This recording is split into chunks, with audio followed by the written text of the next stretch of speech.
that the Lord has made and we will. Eh, bakit hindi ka nagre-rejoice? Mukha kang nalugi. Hallelujah. Amen. So, anumang panahon, sabi nito sa kanta, anumang panahon, anumang sitwasyon, ika'y aking... May nagpupuri bang nakasimangot? May nagpupuri bang nakakulimlimang muka? Wala. So sa mga nasa online po, isang mapagpalang araw po, all the way from US, Canada, Middle East, Japan. Mapagpalang araw po sa inyo. Amen? Kaya po hindi tayo tumitigil sa pag-online. Now, we have also sa ating pong paligid, all the way from Santa Rosa at Nanay si Ate Loida. All the way from Alabang, si Nanay Filomena, 79 years old. Hindi na siya nakaka-church. Ang church niya ay ang ating church, online church. Amen po ba? Pero 79, lahat ng online natin, inaatinan niya. Daig pa kayo. Sino nag-online tuwing Tuesday? Thursday! Gusto niyo pagka may prayer request lang ha? Dapat nag-share tayo at tayo din ay kabahagi sa pananalangin. Amen? Yun po ay pagpapalagana po ng ating pong ministry, ang ministry ni Lord. Hindi man tayo makapag sama-sama dito po sa loob ng church, but virtually, we can still join. Amen? Ganon katindi yung technology. So kapag kayo nag-join, siguraduhin nyo, papanoorin nyo at makijoin po kayo sa prayer. Amen po ba? The prayer of the righteous is powerful and effective. That's why last Tuesday, natapos na po yung online ni Bishop, biglang pagbasa ko sa messenger, may prayer request. Sabi niya, Mami, pasama naman sa prayer si nanay ko, 3 weeks nang nasa hospital. At yung nag-chat po sa akin that time is, miyembro natin sa NAIC na bumalik na po sa Nueva Ecija. Pero hindi na puputol yung connection. Sabi ko, okay, tapos na yung online. But we will pray. Kami mag-asawa ay magpe-pray para sa iyong panalangin, para sa iyong nanay na 3 linggo nang nasa ospital. And Tuesday yon, Wednesday morning, nag-chat siya, Mami, salamat sa prayer. Sabi po ng doktor, maayos na po ang nanay ko, makalalabas na po siya. Amen? God is good. All the time, there's a lot of things to say. Thank you, Lord, for your goodness and for your faithfulness. Last June 5 po, by the grace of God, yung ating pong CSF NAIC na binabayaran natin, yung kanila pong, anong tawag doon? Nagpe-pledge po tayo, nakikipartner po tayo sa ating pong CSF NAIC para po mabayaran po yung kanilang bahay, yung church lot building, para po magma-monthly na sila. And by the grace of God, last June 5, nandun na po kami kay attorney at nagpirmahan para monthly na lang po ang babayaran ng CSF NAIC sa pag-ibig. Praise God! Hindi po tayo mayaman. Ang Diyos ang mayaman. Pero pag tayo nakikipartner sa ministry niya, gumagawa ang Diyos. Amen? Hindi isang tao lang, pero pag nagsama-sama, nagtulong-tulong, napakabuti ng ating Panginoon. Everything na nakikita nyo dito, hindi isang tao, lahat tayo ay tumulong, gumawa para dito. Amen po ba? Last Sunday, nagpunta kami ni Kuya Bong, nagtingin kami ng aircon, kasi ang gusto natin, mag-monthly tayo dun sa aircon. Pero, yung hawak natin pera hindi sapat kasi ang gusto ng bibilhan ay cash. Wala tayong pang cash, pero mayroon tayong pang installment. Pero malamig na. Maghintay-hintay, kaya pa ba? Kung gusto nyo na, ibigay nyo na. Amen po ba? Makakabili din tayo. Meron na tayong iniipon. We have at least 30,000 pang installment. Pero ang halaga po ng aircon natin is 100,000. Maliit, malaki. Maliit yon sa Diyos. Sa iyo malaki, sa Diyos maliit. Kaya nga makikipartner tayo sa Kanya. Yung heart natin, ilalagay natin sa kung ano yung kalooban ng ating Panginoon. Tayo naman lang ay sumusunod. Amen po ba? That's how we see yung pagkilos ng Diyos. Kahapon po, nagpunta kami sa Amadeo, kasama si Jelly, kami ni Bishop. Kami po ay nagpunta doon sa isang napakalawak na lupain. At sa lupain po na yun, merong pong isang lingkod ng Diyos na nagsabing, gusto niya magkaroon doon ng gawain. At tayo po ay gustong makapartner sa pagkakaroon ng gawain sa Amadeo. Sinong gustong mapadala sa Amadeo? Taas ang kamay. Kayo po ang itatalaga namin doon. So, wala pa naman na binivisualize, binivision pa lang. Amen po ba? At atin na po itong tinaniman sa panalangin.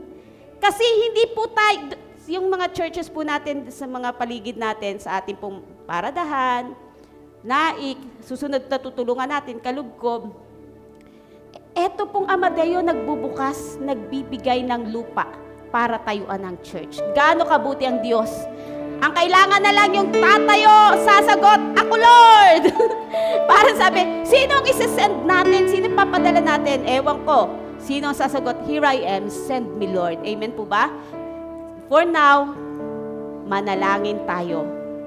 Kasi we are chosen for favor, position for purpose. Hindi mawawala yan. Tandaan nyo, chosen ka. Sabi mo sa katabi mo, chosen ka. Pinili ka para sa pabor ng Diyos. Oo. Sino yung nakatanggap ng pabor? Pag ganyan pa rin ang mukha ng pabor, ayoko na. Ang pabor ng Diyos ay nagpapaliwanag ng ating mukha. Amen?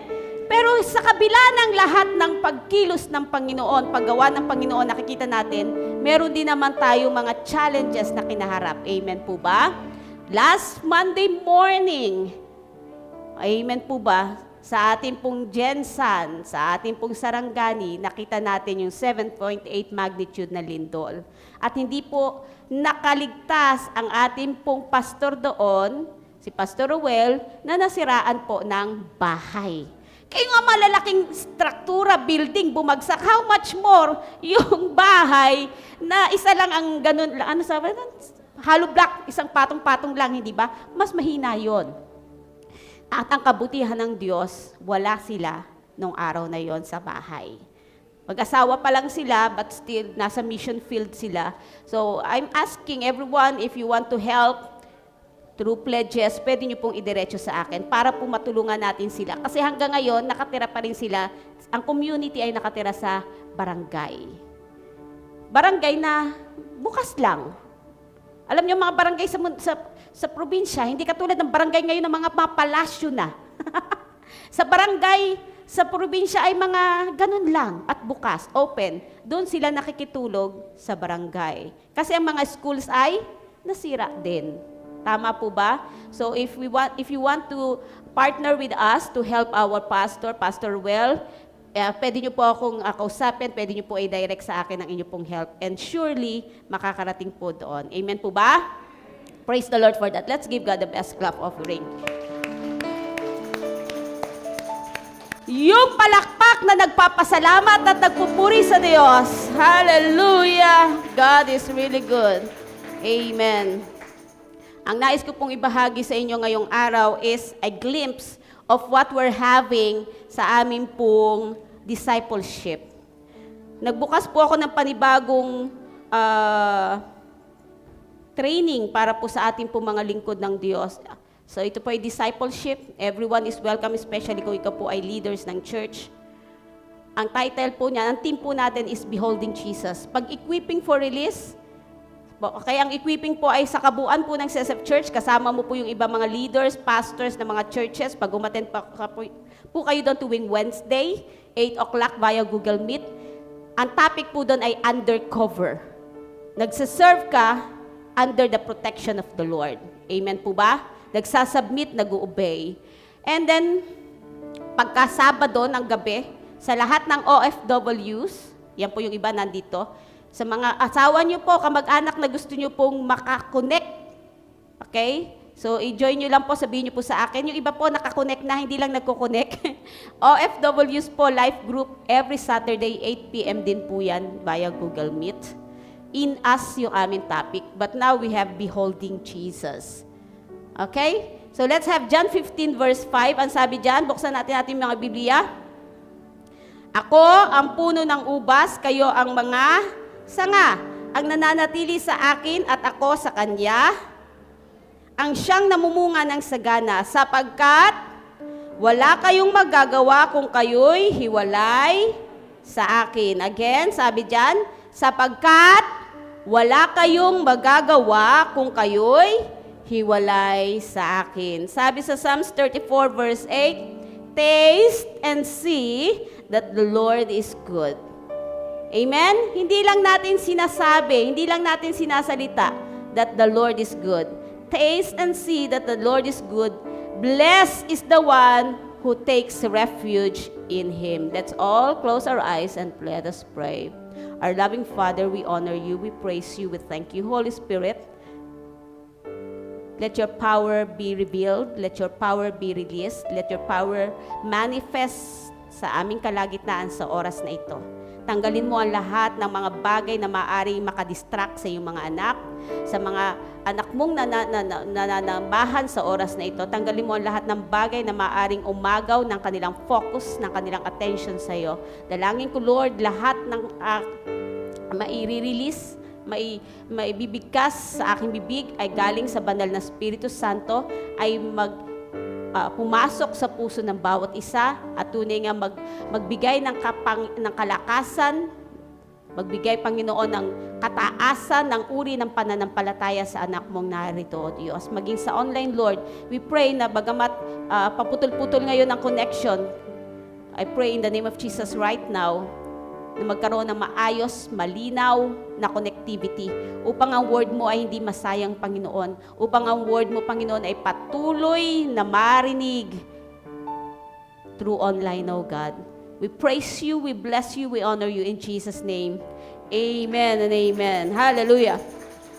Maraming Kristiyano, ikaw at ako yan, no? We know about Jesus. Pag sinabing Jesus, kilala mo, but not all, hindi lahat truly know Him. Hindi lahat talagang kilala siya intimately, closely, malapitan. Tama po ba? Hindi natin siya masyadong kilala. Because there's a difference between knowing Him or knowing the facts about Jesus, malaki po yung kaibahan nun kesa sa yung totoong may malalim kang relasyon sa Diyos. Same with your fellow Christians. Kilala mo siya. May mga tao ditong kilala mo. Kilala mo sa mukha, alam mo ang pangalan, tama po ba? Pero, iilan yung talagang malapit sa'yo. Hello? Siyempre, ang unang malapit sa'yo, pamilya mo. Kauna-anahan, asawa mo, anak mo, magulang mo. Pero, not all, alam mo patungkol sa kanila, especially sa mga anak ngayon. Marami nang nililihim, hindi na lahat sinasabi sa magulang. Tama? Tama, di po ba? So, there's a difference between knowing the person and knowing Him deeply. The same with our God. Kilala natin, nagsisimba tayo, pumupunta tayo sa church. And sometimes, absent tayo, okay lang. Wala tayo sa gawain, okay lang. Bakit? Maybe, there are things, may mga bagay na hindi ka pa masyadong mulat, masyadong alam, hindi ka pa masyadong connected dun sa taong yun. Kasi kapag ka very close ka sa kanya, ayaw mong mawaglit siya sa mata mo. Ayaw mong mawaglit siya sa paningin mo. Gusto mo lagi kayong magkasama, magkadikit, magka-holding hands. Ano pa? Magkaganon. Hindi naman magkayapos. Yung magkadikit, parang hindi matatanggal yung dikit, no? Parang chain. Ha? Ewan ko. So, but the desire of the Lord, ang desire ng ating Diyos is not merely our service. Some of us nagsiserve na, naglilingkod na kay Lord. Hindi yan ang pinaka-importante sa Diyos. Nasisiyahan si Lord pag naglilingkod ka. Nasisiyahan si Lord kapag ginagamit mo yung mga gifts niya para sa'yo. Nasisiyahan si Lord kung nagpa-participate ka para sa kapurihan niya. Pero masisiyahan si Lord kung nakikipag-fellowship ka sa Kanya. Kung mas nagbibigay ka ng oras, ng panahon, na siya ay makilala ng lubos. There are times, mabilis tayong bumigay, mabilis tayong sumuko, kasi hindi mo kilala ang Diyos na iyong sinasamba at pinaglilingkuran. Amen po ba? Mabilis tayong mag-quit kapag tayo ay nadadapa, kapag tayo ay nagkakaproblema, pag may mga hamon, mabilis tayong bumigay. Ayoko na. Alis na ako. Pahinga muna ako. mabilis tayong humanap ng ating pong pagtakas kasi hindi natin lubos na kilala yung Diyos na ating sinasamba. Amen po ba?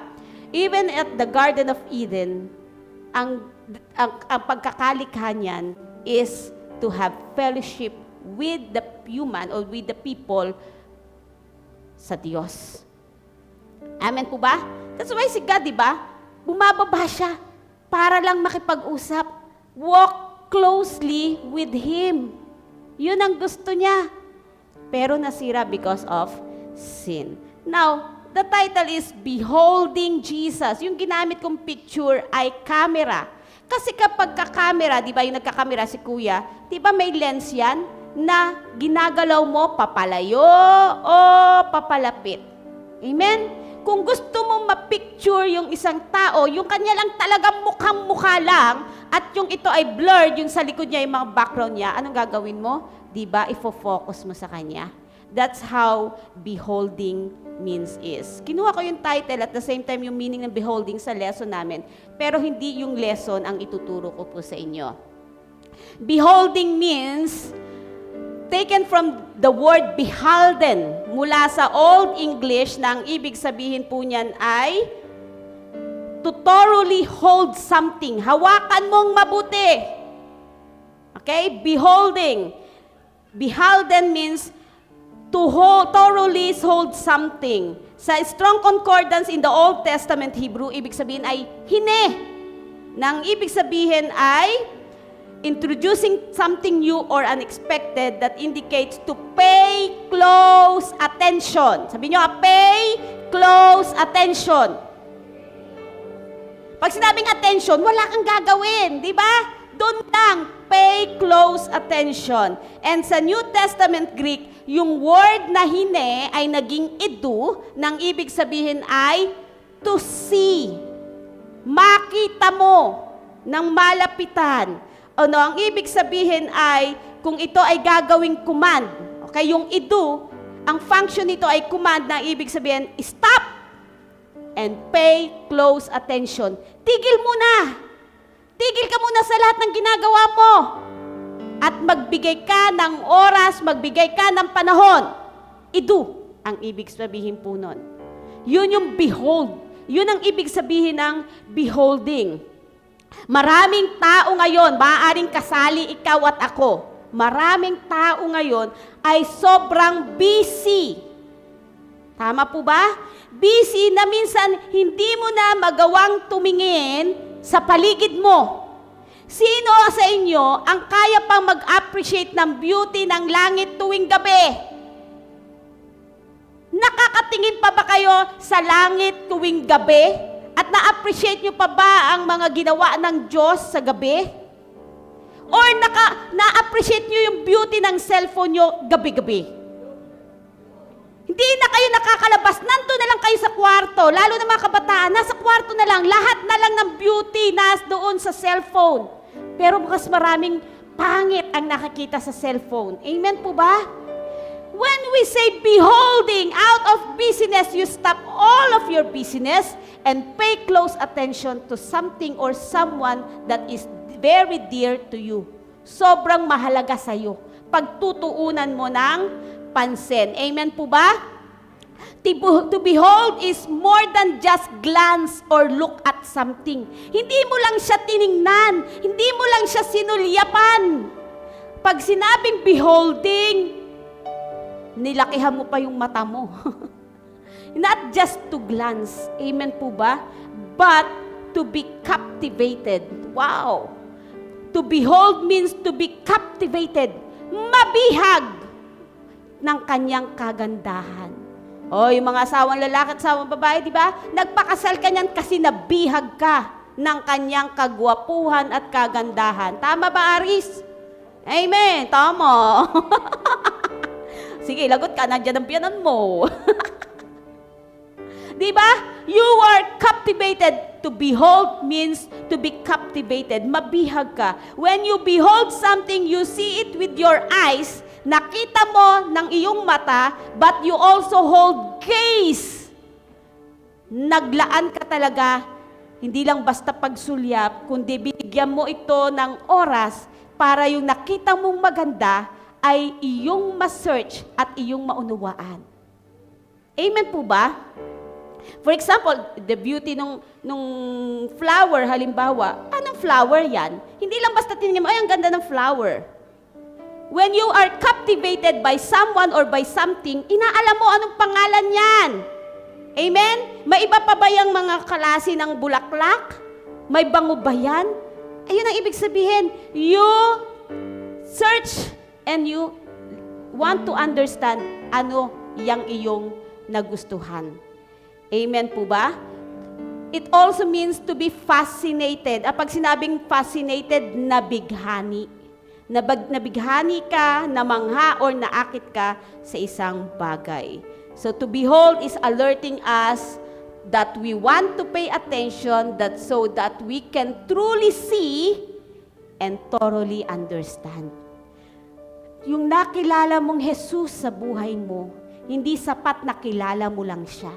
To behold Him means, sa Tagalog, hindi lang basta mapagmasdan, matingnan mo ng mabuti at malapitan. Kasi sometimes, kapag malayo yung isang bagay, parang ang ganda. Pero pag malapit na, ay, meron palang pekas. Ay, marami ka nakikitang mga pangit sa kanya. Hindi mo na gusto. Kaya kailangan makita mo ng malapitan. Tama po ba? And panoorin or makita ng lubusan. Yan ang ibig sabihin ng beholding. So, to behold Jesus, okay? To behold Jesus means you are captivated, nabihag ka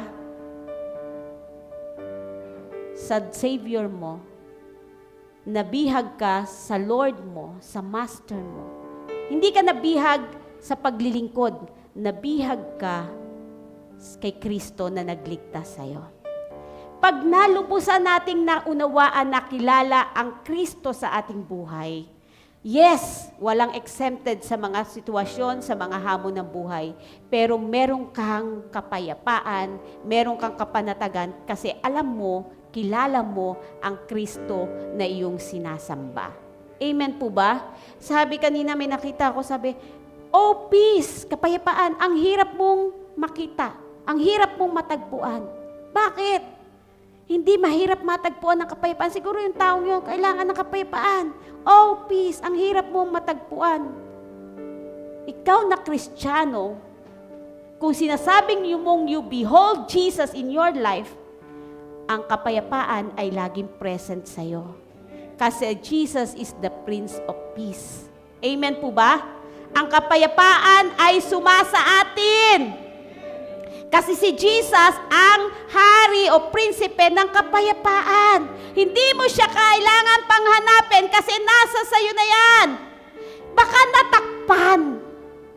Kasi puno ka ng kabigatan, alalahanin, problema. Hindi mo na magnify si Jesus.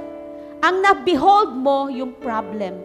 Ang na-behold mo, ang nahawakan mo, ang nabigyan mo ng matinding atensyon is yung malaking kabigatang iyong hinaharap. Hindi mo na-behold si Jesus that He is the Prince of Peace, the joy of your salvation. Amen po ba? Naunawaan po natin? So, beholding is different from intimacy. They are not the same. Most of the time, nababanggit siya na lagi nyo naririnig kay Bishop, Intimacy. By the way, si Bishop po ay nasa Laguna ngayon and nagpipreach siya ngayon. So, back to back kami. Amen po ba? Maganda po sa mag-asawa, sa mga mag-asawa naglilingkod sa Panginoon. Amen po ba? Amen. Si Pastor Jeff, siguro kasama din si Jenna, nasa Naik naman. Sila po ang speaker po sa Naik, si Pastor Jeff. So, napakabuti na ating Panginoon. Amen. So, beholding and intimacy are not the same, but they are deeply connected. Hindi sila naglalayo. Hindi sila magkatulad, pero hindi sila naglalayo. Because beholding is the act of gazing upon the beauty. Makaptured ka ng kagandahan, ng kaluwalhatian, ng kabutihan, ng katapatan, ng sukdulang biyaya ng Diyos. To gaze upon the beauty of the Lord, paying close attention or truly seeing someone or something. Pagdating sa intimacy, it is the resulta, bunga. Matapos mo siyang ma-behold, ang resulta nun, gusto mong mapalapit sa Kanya. Amen? Matapos mo siyang makilala sa malalim at malinaw na kapamaraanan, gusto mong mas lalong mapalapit sa Kanya. Gusto mo lagi siyang kasama. That's how intimacy is. Amen? Kaya mahirap maging intimate kay Lord, mahirap mapalapit kay Lord kung hindi mo siya kilala closely. Tama po ba?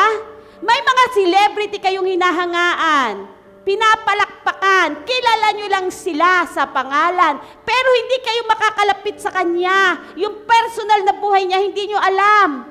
Tama ba? Kasi wala kayong intimate relationship doon sa tao na yon. Alam mo lang facts about him, but the personal information about them ay hindi mo alam. Beholding means, matapos kang ma-amaze, matapos mong makuha, makita, ma-absorb yung kagandahang loob ng Diyos, yung kabutihan ng Diyos, kung sino siya sa buhay mo, then I want to be with Him always. Yun ang intimacy, ang resulta ng lubos mong pagkakilala sa Diyos. Ayaw mong mapalapit kasi hindi mo siya kilala.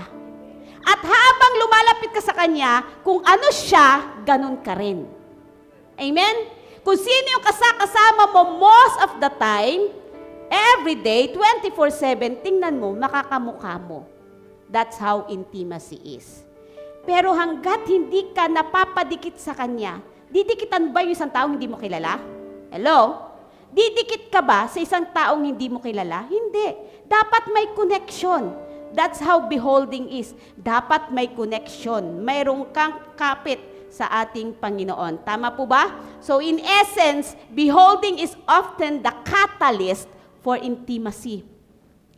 Ang beholding, pag na-behold mo na ang beauty ni Jesus sa buhay mo, ito yung nagpapaspark, ito yung parang fuel, ito yung nagtitrigger sa'yo na lalong mapalapit sa Diyos. Ayaw mong palayo sa Kanya. Yes, may pagsubok, may problema. Pero anong gagawin mo? All the more kang lumalapit kay Lord. Hindi kayong taong nagrereklamo, nagtatampo sa Diyos. Lord, kinalimutan mo na ako, pinabayaan mo na ako. Hindi. Sa kabila ng malaking problema kinakaharap mo, lalo kang lumalapit kay Lord. Kasi kilala mo siya. Katulad ng preaching last Sunday, never will I leave you, never will I forsake you. Hindi kita iiwan, hindi kita pababayaan. Amen? Malaking dagok man ang dumating sa buhay mo, meron kang kapayapaan, meron kang kapanatagan. Hallelujah. Amen po ba? Naintindihan po natin? Sabi nung co-teacher ko, nakita niya yung picture, yung video nung nanay ng basketballista, anong pangalan nun? Ni Rene, yung basketballista, di ba, ng UST. Sabi niya, Ateneo, sabi niya, umiiyak yung nanay. Talaga, umiiyak siya. Sabi niya, grabe, ilang araw na to, iyak siya ng iyak. Sabi ko, wala tayong magagawa. Mahal niya ang kanyang anak. Amen po ba? Sabi niya, siguro kung nakakilala to sa Panginoon, ano na to, makakapagpatawad. Sabi ko, oo, makakapagpatawad, pero yung pain nandiyan pa. Hayaan mo siya, di ba? Yung sabi niya, kung nakakilala to sa Panginoon, madali makapagpatawad. Oo, makapagpatawad. Pero yung pain, dahil sa sobrang close niya sa anak niya, yung love niya nandoon, dadalhin niyo ng isang ina, ng isang magulang. Tama po ba? That's how intimacy is. Ganon katindi yung nararamdaman nung nanay. So, yung beholding is the catalyst for intimacy. Once na na-behold mo na si God, si Jesus sa buhay mo, eto na yung nag-spark, eto na yung nag-fuel, eto na yung nagpapa-accelerate for your greater transformation. Lahat nagsasabi siya ay born again, tinanggap niya si Kristo, pero sino ang tunay na binago ni Kristo? Bakit ang buhay ng tao ay hindi nagbabago? Kasi si Kristo, hanggang salita niya lang nakilala. Ang taong tunay na binabago, may personal, totoo, malalim na pagkakilala sa Diyos. Because beholding is the catalyst for intimacy. Pag nagkaroon ka ng intimacy kay Lord, hindi pwedeng hindi ka mabago. Huwag mo nang tingnan yung iba. Sarili mo na lang yung iyong i-assess or i-reassess. Am I transforming from glory to glory? Ako ba ay unti-unting nababago? Pabuti ba ako ng pabuti? Paganda ba ako ng paganda? Palalim ba ng palalim ang pag-ibig ko kay Lord? Or, Kristiyano na ako, pero ako ba ay palayo ng palayo? Pasama ng pasama? Hello? That's how you see paano mo nakilala si Kristo. Yung Kristo na tinanggap mo, pinapasok mo sa puso mo, sabi mo, siya ng hari, Panginoon. Kung siya ng hari at Panginoon sa buhay mo, dapat may nababago. Kaya yung sinasabi natin, dinideclare natin, araw-araw ako'y babaguhin at pagpapalain. Hindi yan basta instant declaration lang. Ang power niyan, nasa iyo kung inalaw mo yung Diyos na kinilala mong kumilos at gumawa sa buhay mo. Amen po ba? Amen. Number 1, to behold Jesus means, beholding Jesus begins with a personal relationship. Personal. Sabi kanina ni this is how I fight my battles. Oh, hindi ako magtatanggol sa inyo. May sarili akong battle, may sarili akong laban. Amen? Ikaw, may sarili kang laban. Siya, may sariling laban. Depende ang pagkapanalo mo doon sa relationship mo sa Diyos. Kasi sino yung magtatanggol sa'yo? Sino yung nakasurround sa'yo? Yung presence ni Lord. Magtatagumpay ka sa anumang battle, sa anumang laban ng buhay. It depends on how you behold Jesus in your life. Nung tinanggap mo si Jesus, nag-start ang relationship mo. But our Lord Jesus is very a gentle God. Sabi niya sa Revelations 3:20, "Here I am." Mga believers na yung kanyang kinakausap dito, "I stand at the door and knock. If anyone hears my voice," kung narinig niyo ang tinig ni Lord, you have to open. Personal yung pagbubukas. Hindi yung asawa mo, yung anak mo, yung nanay mo, mag-open ang puso mo para kay Lord. Walang sapilitan sa pagtanggap kay Kristo kasi yan ay personal mong relasyon kay Lord. Ang paglago mo, hindi rin nakabase sa magulang mo, sa kapatid mo, sa pastor. Nakabase ang paglago at paglalim ng relasyon mo sa Diyos, sa'yo. Kasi ikaw ang nagbukas ng puso mo kay Lord. Amen po ba? And sabi niya, pag binuksan mo, I will come in. So, hindi ipipilit ni Kristo ang sarili niya sa'yo. Hello? Hindi niya ipipilit. Matigas ang ulo mo, ginagawa mo yung mga gusto mo, kaya ka napapahamak. Tapos magtatampo ka. Magrereklamo ka. Samantalang pinapasok mo lang siya. Binuksan mo, pinapasok, tapos hindi mo na siya in-entertain. Nasubukan nyo na po bang pumunta sa isang bahay, pinapasok ka, pagkatapos hindi ka man lang pinaupo? Ikaw ba'y umuupo? Hindi. Hanggat hindi sinasabing pasok, upo. Bay, kakapal naman ang mukha natin. Tayo mga Pilipino, hanggat tayo hindi tayo pinapaupo, hindi tayo umuupo. Tama ba? Oh. Pasok kayo, hari na. Yung mga visitation team. Ano turo? Pag hindi kayo kinalok, huwag niyo sabihin, meron ba kayo dyan? Meron ba kape? Meron bang soft drinks? Wala, di ba? At pag hindi kayo pinapasok sa bahay, hindi ka papasok dire-diretso. Tama. Same with the Lord Jesus. Kumakatok siya sa pintuan ng puso mo. Pag di mo yan binuksan, di siya papasok, di niya ipipilit yung sarili niya sa'yo. You have to decide to have a personal relationship with the Lord. That's how beholding starts. Beholding Jesus starts with a personal relationship with Him. Gusto niya, i-invite mo siya. I will come in and eat with that person and they with me. Naiintindihan po ba? Hindi niya i-force yung sarili niya sa'yo. Now, starting with your relationship with the Lord, you know Him. Tama mga kabataan? You start to know Him. Nakilala mo siya. Pero hindi natatapos ang personal relationship about knowing the Lord. You trust Him.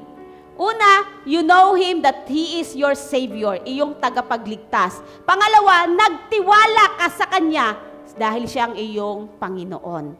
Pangatlo, you spend time with Him daily.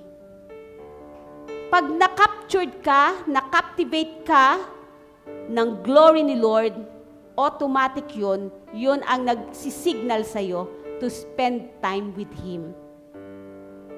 Hindi mo na kailangan pang marinig ang preaching na to na magbigay kayo ng oras sa Panginoon. Kasi automatic siya sa iyong time clock ng katawan mo, you will spend time with Him. Kasi nga may relasyon ka sa Kanya. Bakit naghihiwalay o nalalayo yung damdamin ng isa't isa, mag-asawa? Kasi walang oras. Walang panahong iginugol sa isa't isa. Pag sinabi mong gusto mo ng personal na relationship, ready kang mag-spend ng time kay Lord. Amen po ba? You spend time with the Lord and you learn to recognize His voice. Alam mo kung ano ang tinig ng Diyos. Kahit kailan, ang tinig ng Diyos ay hindi magpapahamak sa'yo. Maaaring magsabi siyang ng no sa mga kahilingan mo, pero never siya magdadala sa'yo sa kapahamakan. It's always for your betterment o kabutihan o ikagaganda ng iyong buhay. Amen po ba? So, wag lang tayong magtiis, magtiyaga, masatisfied to be acquainted with the Lord every Sunday. Wag lang acquaintance. Make sure you spend time intimately connected with the Lord. Amen? Amen po ba? Naiintindihan? Parang kapag ka sa restaurant, sino mahilig pumunta sa mga restaurant? Diba? Nagtitingin ka na ngayon sa Facebook kung saan yung mga magagandang restaurant. Hindi mo pwedeng sabihin masarap yung pagkain na doon by just looking. Ang sasarap dito. Ang gaganda dito. Ang kanong gagawin mo? Pupuntahan mo. You spend time para makarating doon. Para masabi mong maganda, masarap. Same with the Lord. Spend time with Him. Masasabi mong masarap manatili sa presensya ng Diyos. Amen po ba? Masarap manatili sa Panginoon. Likewise, no sermon. Kahit gaano kagaling ang taong natumayo dito at nangaral, there's no great sermon, no greater book, and no greater testimony can replace your personal relationship with the Lord. Kasi personal mong naranasan ang kabutihan ng Diyos. Maaring matuwa ka, ma-amaze ka sa ginawa ng Diyos sa buhay ni Nicole sa maiksi niyang patotoo. Pero ang totoong makakapagpalalim sa'yo is yung personal mong karanasan sa Diyos. Lumalim ka kasi matindi ang karanasan mo sa Panginoon. That's the start of tasting the goodness of the Lord. Taste and see the goodness of the Lord. Have a personal, deeper relationship with God. Number 2, beholding Jesus requires time. Kailangan may oras ka sa Diyos. Luke 10:38 to 42, yan yung story ni Mary and Martha. Alam na alam po natin yun, di ba? Mary sat at Jesus' feet while Martha was busy serving. Sabi ni Jesus, Mary has chosen the good part. Hindi sinabi ni Jesus na yung service, yung paglilingkod ay masama. Ang paglilingkod ay mabuti. Ang paglilingkod ay mahalaga. But relationship comes first. Hello? Relationship comes first. Huwag kayong magpaka-busy working for Jesus. Huwag kayong magpaka-busy singing for Jesus. Huwag kayong magpaka-busy dancing for Jesus. Huwag kayong magpaka-busy preaching about Jesus. Start with having a deeper relationship with Jesus. Amen? May oras kang mag-visitation, may oras kang maglingkod sa labas, pero actually, wala kang oras na inilalaan para lumalim ka sa relasyon sa Diyos. Wala tayong maitatago kay Lord. To behold the Lord, it requires time. Ang time na yan, spend mo sa Kanya. Getting closer, getting intimate kay Lord. Amen? We are so busy with so many things, lalo na yung may mga work, yet you fail to spend time with Jesus. Failure! Kung aminado ka, Lord, forgive me. Bigo ka na mag-spend ng time kay Lord. Hindi tayo pwedeng magtago sa harapan ng Diyos. Alam ni Lord ang lahat sa atin. We cannot pretend that we are so malakas, matatag, spiritually matured sa harapan ni Lord. Kilala ka niya. Sabihin mo sa katabi mo, kilala ka ng Diyos. Mula ulo hanggang talampakan. Diba? Parang ang tingin ng tao sa iba, ang banal-banal niya na, ang lalim-lalim niya na, pero deep inside, kilala mo ang sarili mo. More than kay Lord na nakakilala sa iyo, kilala mo ang sarili mo. How close you are with the Lord. Amen? Pwedeng naglilingkod ka lang, hindi pa pwedeng kumakanta ka lang. Dancers, hindi ka pwedeng sumasayaw lang. Bakit? Mapapagod ka. Sabi mo sa katabi mo, mapapagod ka. Magrereklamo ka. Maghahanap ka ng kakulangan sa iba. That's why si Martha napagod. Ginagawa niya yung paglilingkod kay Jesus, pero napagod, nagreklamo. Magkatapos, hinanapan niya ng kakulangan si Maria. Hindi mo ba utusan si Maria, tulungan ako? Mahalaga ang paglilingkod. Pero may enjoy mo ang paglilingkod kapag inuna mo yung iyong pinaglilingkuran. Amen? Kaya minsan yung mga nagdi-disciple, ayaw na mag-disciple kasi matigas yung ulo ng tinay-disciple. Ayaw na.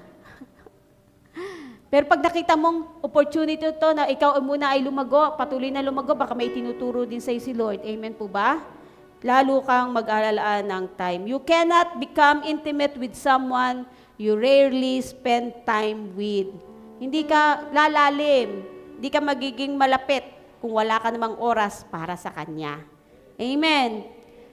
Si Joy ba at si Cedric, ilang taon na kayo? Ha? 4. Oh, hindi kayo magtatagal kung hindi kayo lagi magkalapit, ano? Praise God. Ayan. Now, practical ways. O, practical. Hindi na kailangan ng theory. Practical ways to see your beholding. Oh, ating, again, reassess. Tingnan natin talaga na behold mo si Jesus in your life.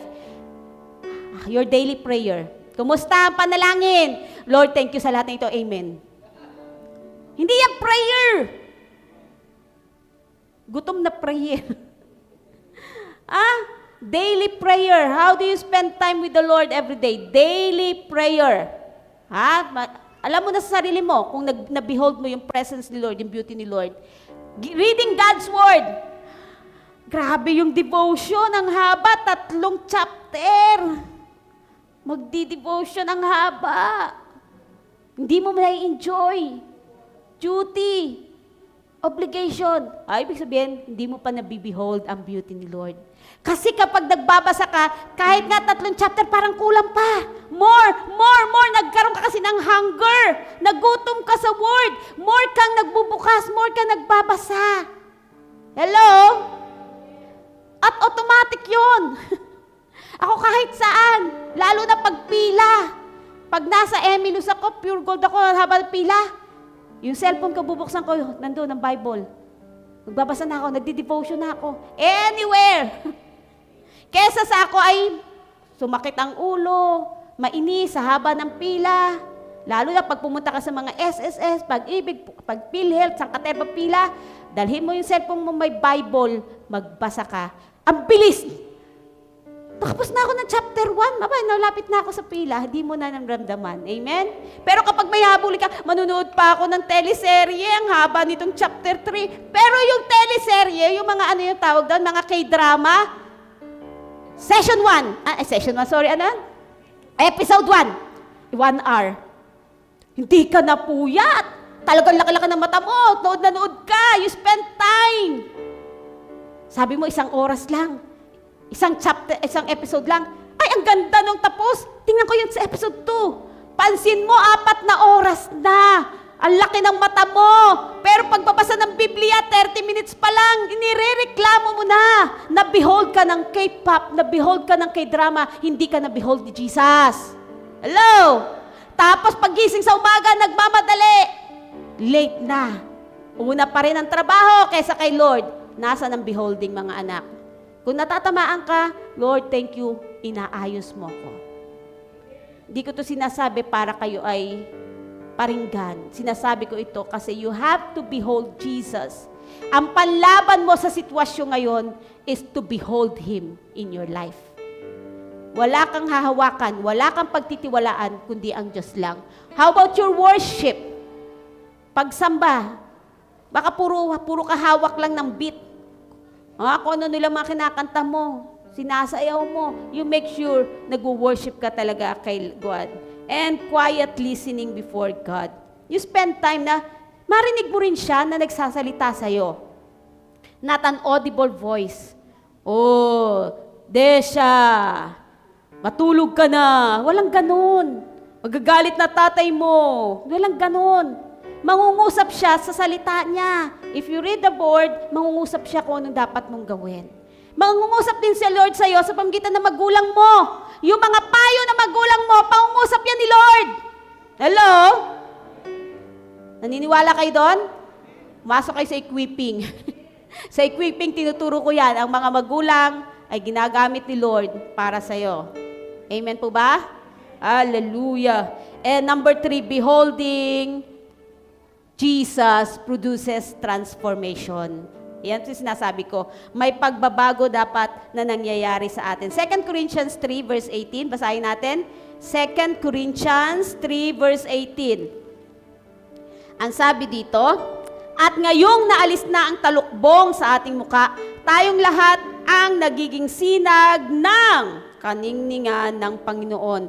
At ang kaningningang iyon na nagmumula sa Panginoon na siyang Espiritu, ang bumabago sa ating anyo upang lalong maging maningning hanggang sa maging mistulang larawan niya. Grabe! Tingnan nyo ngayon katabi nyo kung nagniningning. Ha? Baka naman nag-beautiful eyes yan sa inyo para lang magningning ka.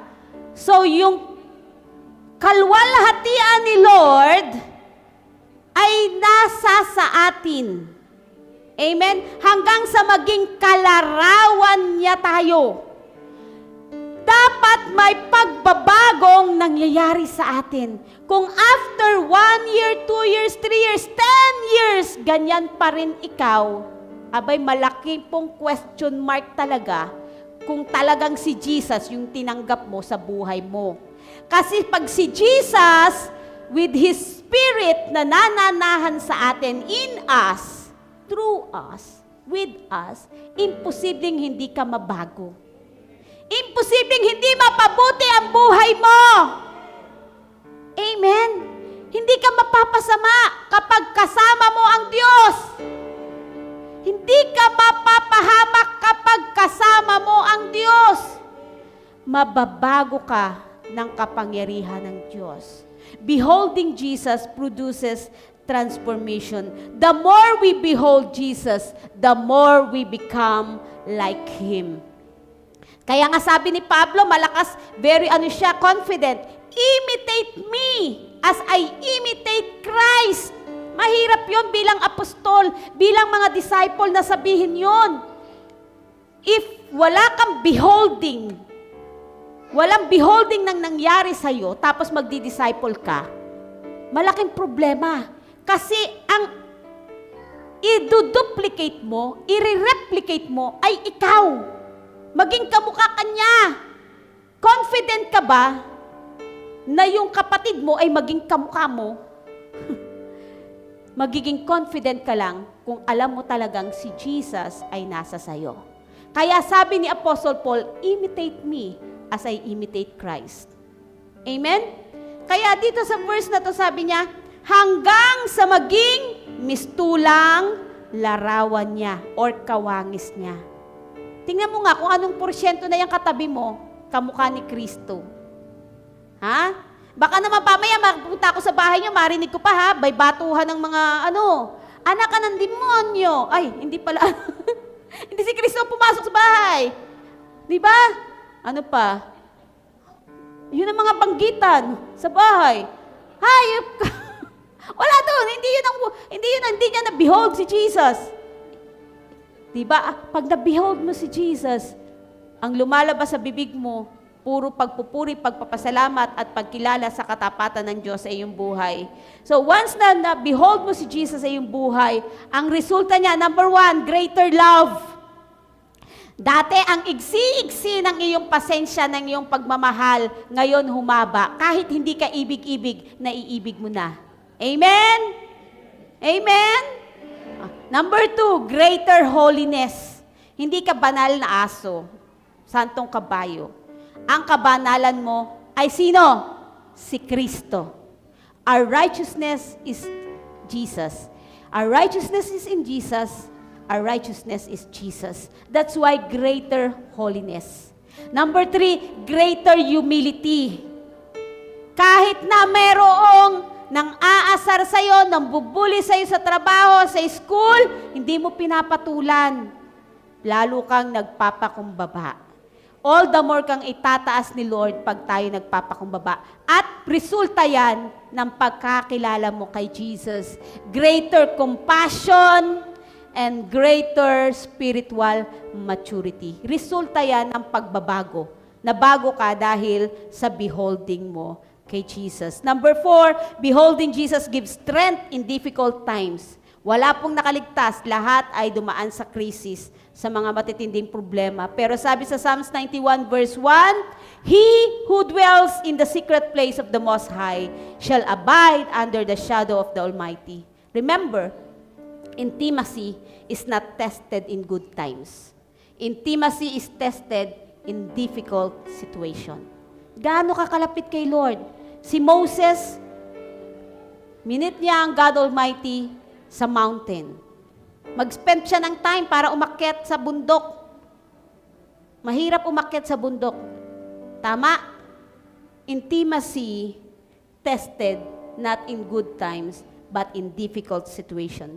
David, mas lalong lumalim ang relasyon ni David kay God, hindi nung na-anoint siya para maging hari.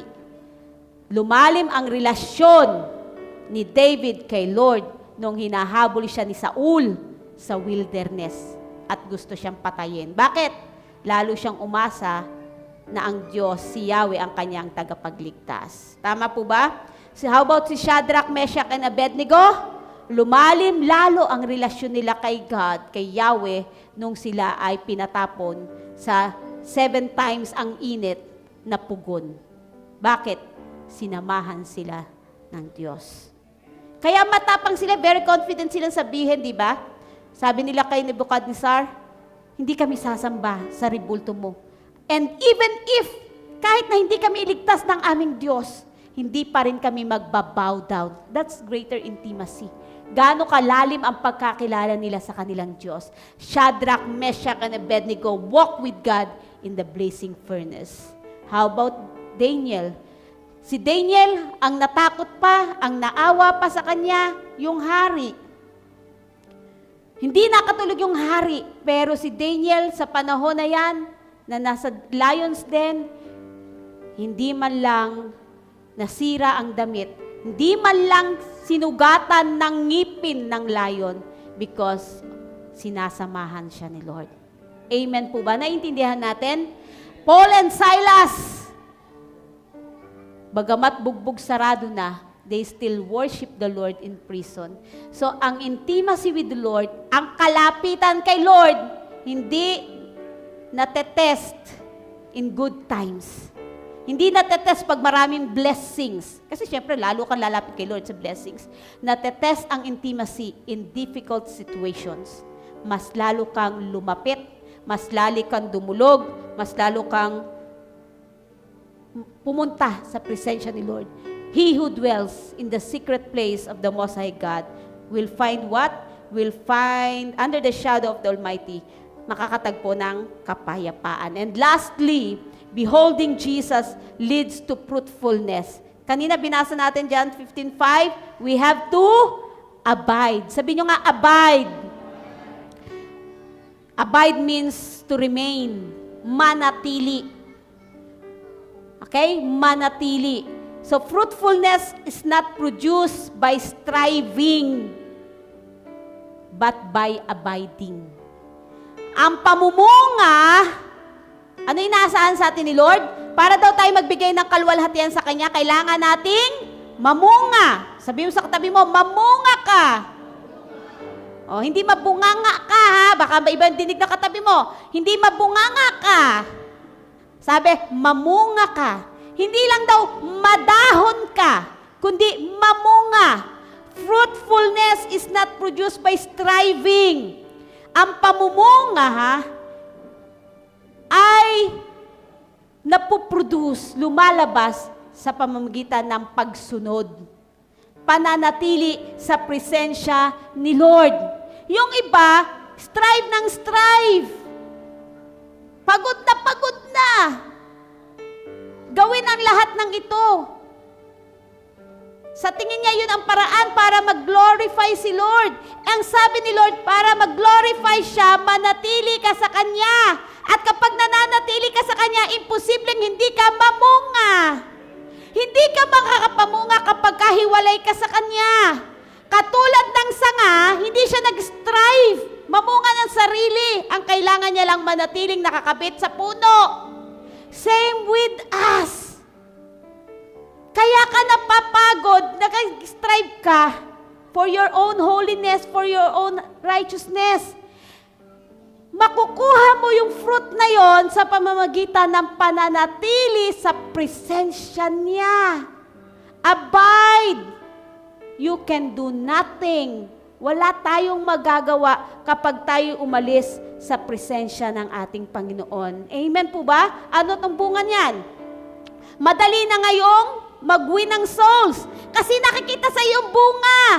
Kung wala kang bunga, ang hirap. Kahit na i-share mo na yung cover to cover ng Bible, hindi mo siya madadala. Unless na may nakita siyang bunga sa'yo, sasama yan. Hello? Mangaral ka dyan sa paligid. Pero kung ang buhay mo hindi binago ni Lord, hindi ka makakapag-win ng soul. Pero ang buhay mo na binago, nakikita ang bunga ng pagiging tunay na Kristiyano, imposibleng hindi mo madala yung mahal mo sa buhay, yung kapitbahay mo. Tama po ba? Mayroon pong pagbabago. Effective ang ministry. Diba? Hindi mahirap pong palaguin ang ministry kapag tayo ay naka-abide, nakakapanatili sa presensya ni Lord and answered prayers. Mararanasan mo ang pagsagot sa iyo ng ating Panginoon, spiritual fruit, and lasting impact. May impact sa buhay mo pag ikaw ay namumunga. Again, fruitfulness is not produced by striving, but by abiding the Lord. Amen po ba? Kapatid, hindi inaasahan sa iyo ni Lord na Sunday lang. Sunday kailan makipag-usap. Ito ay corporate worship. Ang Sunday worship is a corporate fellowship, corporate worship. Pero meron tayong individual worship. Kailangan sa bahay, ginagawa mo. Kung ano yung ginagawa natin dito, ginagawa mo rin sa bahay. Amen? Hindi mo mapibehold ang beauty ni Lord kung tuwing Sunday ka lang aasa. Gawin mo rin yung ginagawa dito sa bahay. Amen po ba? Even sa workplace, gawin mo rin po yan. And God is not looking for us for occasional visitors. Kami po mag-asawa lagi tumitingin sa attendance. Titingnan natin sino yung absent, sino wala, bakit wala. But most especially, hindi po kami tumitingin because of the number. Masarap po na makita na marami po tayo. Just like Jesus, hindi siya tumitingin sa number. Ang tinitingnan natin is yung quality.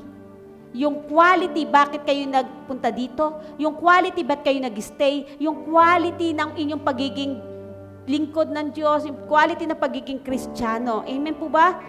God is not looking for occasional visitors. Huwag lang po kayo maging bisita sa iglesia, sa church, every Sunday. God is looking for a devoted followers. Amen po ba? Followers po ba kayo ni Jesus? Who will walk closely with Him every day. Hindi lang tuwing Sunday. Walk with the Lord every day. Amen? The secret of every great man and woman of God has always been beholding Jesus. Hindi ka lalago kung hindi mo kilala ang si Jesus sa buhay mo. And then greater intimacy with the Lord. When we behold Jesus, we hear His voice accurately. We experience His presence. Kapatid, buhay ang Diyos. Dapat nararanasan mo siya. Hindi mo lang siya nababasa. Jesus is not history. Jesus is a great story to live by. Amen po ba? Buhay ang Diyos, dapat nararanasan mo siya. Dapat may personal kang experience kay Lord. And then, you become like Him. Kung sa tingin mo, ang layo pa, Lord, allow the Holy Spirit. Kay buti ni Lord kasi pagkatapos niyang iligtas ka, binigay niya yung banal na spirito para makasama. Makasama mo. Siya yung everyday na magbabago sa atin. And then, we bear fruit for His glory. Makakapangmunga ka para sa Kanyang kaluwalhatian kapag nagawa na po natin ito. Let's all stand. Tayo po lahat ay tumayo.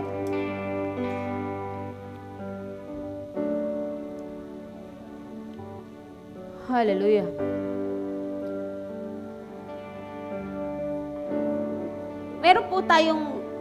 Meron akong challenge sa inyo, hamon ngayong umaga sa bawat isa. Gusto ko pong i-assess nyo po yung mga sarili. Huwag nyo tingnan nyo katabi mo. Hindi naman yan na magbibigay sa'yo ng grade. With regards sa beholding with Jesus, tanungin nyo po yung sarili nyo. Sagutin nyo po itong tanong nito.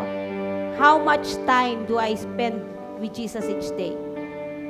Gaano ba kahaba, gaano ba kaiksi ang oras na nilalaan ko kay Jesus? Gusto ko mapalapit sa Kanya. Gusto ko siyang makilala ng lubusan. Pero ang tanong, ilang oras ang inilalaan mo sa Kanya?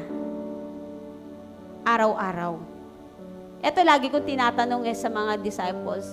Kung ang oras sa isang araw ay itatimes mo sa 24 hours a day, ilan ang oras sa 10% kay Lord? Pero sabi nga ni Jesus sa mga disciples niya, no? Di ba kayo makatagal kahit isang oras lang?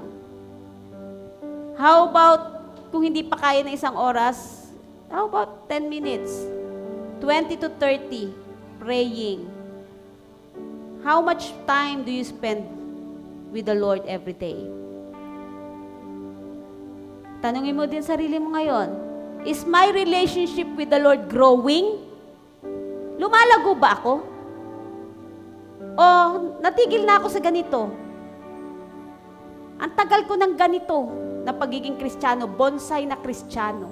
Stagnant, walang paglago. Pasok, labas, pero walang pagbabagong nangyayari sa buhay. If you want to behold Jesus and get intimate with Him, ang tanong, how's your relationship with the Lord? Lumalago ba? Lumalalim ba? And how's your service with the Lord? Kumusta ang paglilingkod? Yung iba tumigil, yung iba naging busy. You know, pag totoong kilala mo si Lord, you will always find time. You will always find opportunity to serve Him. Kasi alam mo yung ginawa niyang pagpapakasakit sa'yo, hindi ka deserving sa lahat ng blessings, favor, provision na binigay niya. And all we can do when we behold Him is to thank Him. Paano tayo magpapasalamat? Lahat ng bagay na sa atin, galing sa Kanya. Maging itong hininga, maging itong buhay na to, galing sa Kanya. Everything, pinagkatiwala lang niya. Paano ako magpapasalamat? Paano kung kikilalanin ang kabutihan niya sa buhay ko? Kapatid, sa pamagitan ng paglilingkod, yun ang opportunity para sabihin mo, thank you, Lord. Hindi ako karapat-dapat, pero dahil sa biyaya at habag mo, naranasan ko ang kabutihan mo. Kaya maglilingkod ako. When you see that in your eyes, when you see that in your heart, when you see that sa paglilingkod mo, yun ang gusto mong gawin, na-behold mo na yung beauty ni Lord. Pero kapag na-etsapwera lagi si Lord, lagi siyang second priority, third priority, minsan wala pa sa priority, kapatid, balik ka. Balik ka sa Kanya. Behold Him. Without beholding the beauty of the Lord Jesus, everything sa buhay mo, mapapagod ka, magrereklamo ka, magtatampo ka, aalis ka, maghihina ka. But once na na-behold mo si Lord, in every or in any difficult situations ng buhay mo, mabigat, hindi ka bibitaw. Palagi ka nakaasa. Palagi ka magtitiwala. Kasi kilala mo siya. Kilala mo siya. Kung nagawa niyang ialay ang buhay niya sa'yo, how much more yung mga kabigatan mo, how much more yung pangailangan mo, how much more yung sakit mo, bigyan niya ng kagalingan, how much more yung financial na problema mo, bigyan niya ng kasagutan. Kung kanyang ang buhay inialay sa'yo, how much more ang kaligtasan ng buong family mo. That's how we behold Him. We behold Him with His beauty, with His goodness, with His loving kindness. Horabas, ekanasan.